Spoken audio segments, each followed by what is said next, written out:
how to use the HTML to design plugin in your Figma.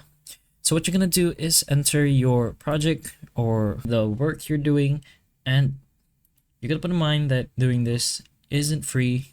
I suppose there is a paid transaction if you want to use this feature, but what you're gonna do from here in your project, go to the top left and go to your plugins and press on manage plugins.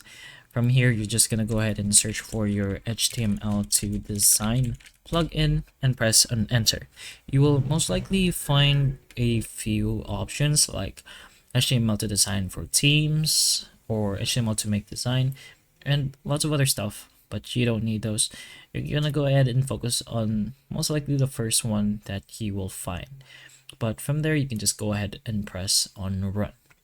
So once you do that, this little tab will appear. So you have a few options. You could either import a web, you could import an extension, a file, editors, I suppose, MCP, or an API. But in our case, we already have an example here for some reason. You can just go ahead and copy, paste the URL directly here, and just go ahead and press on import. You could edit it if you'd like the viewports. Maybe you want it as a viewport from your mobile or from a PC view, the themes, maybe both, languages as well. But that all pretty much depends on the available options and your preferences. Then what you're going to do now is press on import.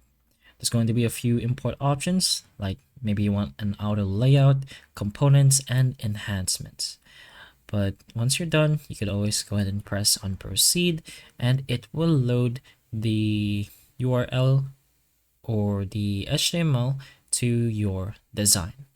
It's going to take some time depending on what HTML you took, but that's pretty much it.